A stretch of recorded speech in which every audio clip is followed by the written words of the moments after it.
ঢাকা শহরে প্রচণ্ড যানজট, সাথে ট্রাফিকের শব্দ। আর নতুন কি, ট্রাফিকের শব্দে অতিষ্ঠ নগরবাসী। এই বিরক্তিকর শব্দ থেকে কোথাও গিয়ে মুক্তি নেই। অফিস, বাসা, রেস্টুরেন্ট বা পার্ক, সব জায়গাতেই শব্দ দূষণ। আর এই শব্দ দূষণ নিয়ে ভয়ঙ্কর তথ্য বেরিয়ে এসেছে এক গবেষণায়। শব্দ দূষণ শুধু কানের ক্ষতি করে, সকলের জানা। তবে গবেষণায় বেরিয়ে এলো নতুন তথ্য। শব্দ দূষণ কানের ক্ষতি তো করেই, সাথে হার্টেরও ক্ষতি করে। শহরের রাস্তায় বের হলেই যানজট। যানজট মানেই গাড়ির ধোঁয়া আর হর্নের শব্দ। গাড়ির ধোঁয়া যেমন বায়ু দূষণের কারণ, তেমন হর্ন শব্দ দূষণের কারণ। গবেষণা বলছে হর্নের আওয়াজ হার্টের জন্য প্রচণ্ড ক্ষতিকর। রাস্তায় গাড়ির হর্ন, সাথে ট্রেন এবং প্লেনের আওয়াজ কার্ডিওভাস্কুলার ডিজিজ, স্ট্রোক এবং ডায়াবেটিক্সের মতো হৃদরোগের ঝুঁকি বাড়াতে পারে, বলছে গবেষকরা।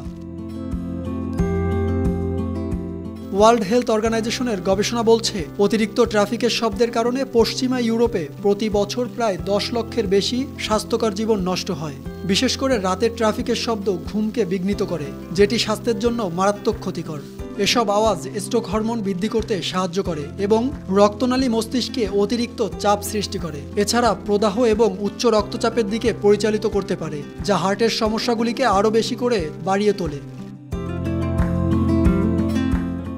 আমেরিকা, সুইজারল্যান্ড, ডেনমার্ক এবং জার্মানির বিজ্ঞানীরা ট্রাফিক শব্দ নিয়ে গবেষণা করেছেন। আমেরিকার হার্ট অ্যাসোসিয়েশন সার্কুলেশন রিসার্চ জার্নালে প্রকাশিত একটি গবেষণায় দেখা গিয়েছে 10 ডেসিবেল ট্রাফিক শব্দের জন্য হৃদরোগের ঝুঁকি বাড়ে 3.2%। গবেষণায় আরও দেখা গিয়েছে অতিরিক্ত ট্রাফিকের শব্দ জিনেও প্রভাব ফেলতে পারে। এই গবেষকরা নিশ্চিত করেছে যে ট্রাফিকের অতিরিক্ত শব্দ উচ্চ রক্তচাপ, স্ট্রোক, হার্ট ফেলিওর সহ বিভিন্ন কার্ডিওভাস্কুলার জনিত রোগের কারণ হতে পারে। সমীক্ষা অনুসারে রাতের বেলা প্লেন ল্যান্ডিং বা টেক অফ হার্টের জন্য অত্যন্ত ক্ষতিকর।